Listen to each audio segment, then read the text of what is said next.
Hello and welcome back to my channel. This is Patrilik Satyam and we'll be talking about digital banking today.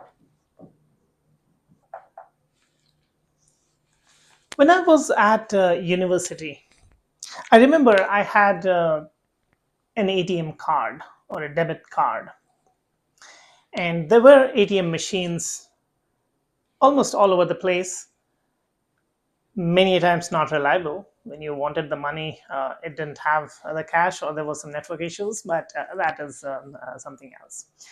So, in a way, banks were digital. But yes, for most of the things, you had to go to the bank. So, except for withdrawing cash, and after some time, you could even deposit cash in the ATM machines. But for the remaining things, you still had to go to the banks. Fast forward 4 years, I got my first job, and my first salary was credited. I got a notification on my mobile phone. Again, I did not have a fancy mobile at that time, and fancy mobiles, as in the touch screens and the big screen mobiles, they were not even available. So I had a bar mobile, a small bar mobile. I got an SMS that the salary has been credited, and then I got a login credential to log into the bank's online portal. I could see my balance. I could see transactions. I could download statement. I could make transfers. I could make bill payments. So that was all digital. I was able to do it sitting at home. I could do it anytime I wanted. Now, 20 years later, we are still talking about digital banking and that digital transformation. So, what is it?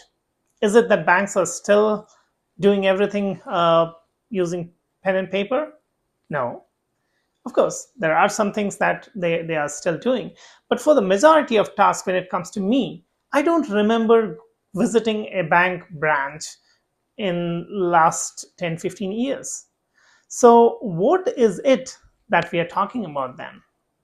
The banks already had these online portals. They introduced mobile apps, contactless payments, open banking APIs, wherein third-party applications can bring all your bank together in one screen. You can see in Bank of America, this is what I have in Chase.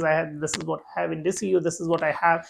These are my credit card expenses. These are my loans. These are my mortgages. So everything is in one place. So what is remaining then, right? Let me take an example. Again, this is again from the same era. When I just joined the industry almost 20 years back or more than 20 years back, digital cameras suddenly became very famous. And many of us could afford that. It was great. You could take photographs even if you were not a photographer, not like those earlier cameras where if you shake the camera a little bit, the photos won't come clear and all those stuff. And then you don't need to go to the lab and get those rolls developed. It was digital. You just pull out the SD card, put it in your laptop or desktop, and then you can see the images, right?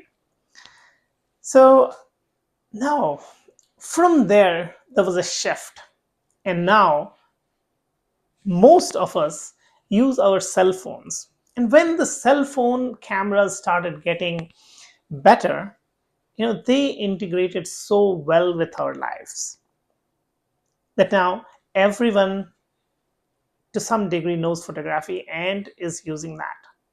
Even when I had a digital camera, I never carried it, or I carried it only on special occasions, right? But now with this kind of camera in our phones, it has integrated into our lives, whether it is scanning a receipt, taking photographs, video calls, and everything. So it is so well integrated.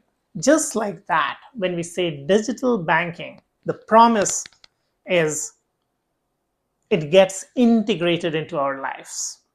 It's not a portal anymore. It's not a mobile app anymore where you have to go and do something and then in a reactive fashion you get the information. So that is where, when we say digital banking, that is where we want to go. With Gen AI coming into picture, this digital journey of banks has been expedited. So it's no longer about accessing services online. That's there. Yes, it is there. It is more about integrating intelligence and predictability into banking. Imagine a banking assistant, instead of might be reminding you or giving you some updates as to what you have spent, what you have not.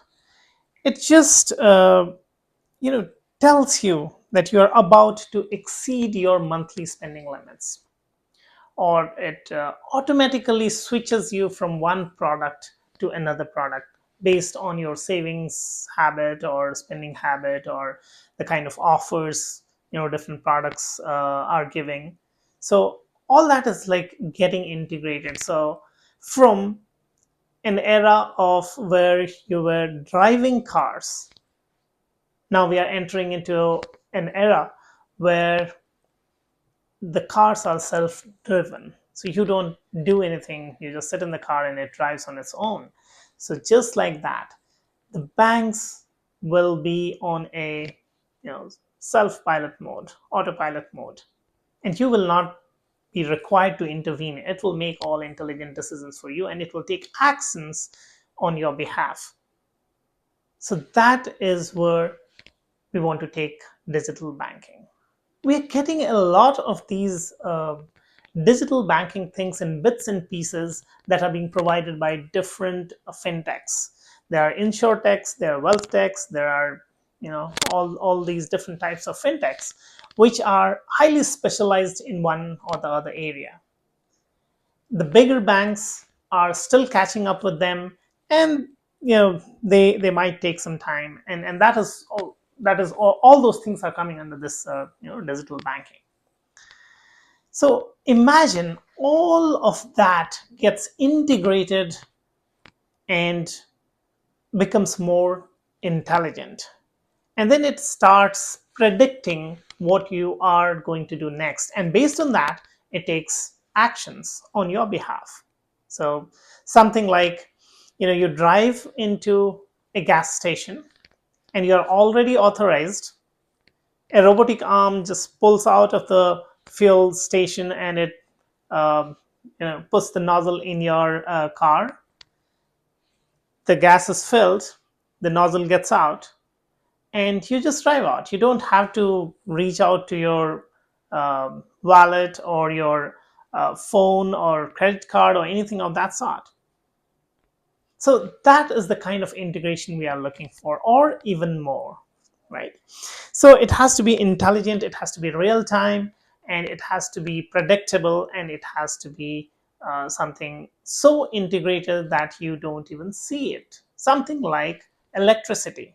It is there. Without electricity, you are not going to be able to live even for a few minutes or hours. But you don't see it, and you don't have to worry about it. Just like that, digital banking will take away all our financial worries. It will be on an autopilot, and it will be so well integrated that it will be something like your financial well-being is taken care by the banks, and you don't have to worry about that. So while banks have started their digital transformation journey several decades ago, with generative AI coming into the mix, with all these fintechs coming into the mix, that transformation is going to be much more disruptive, and it is going to make our lives much more simpler. It's not limited to digitizing the services anymore. It is about rethinking the way we do banking. If you like the video, please consider subscribing and hitting the like button and the bell notification. And do let me know if you're interested in learning specifics about the digital banking or any other banking topics. So see you in the next video. Till then, bye-bye.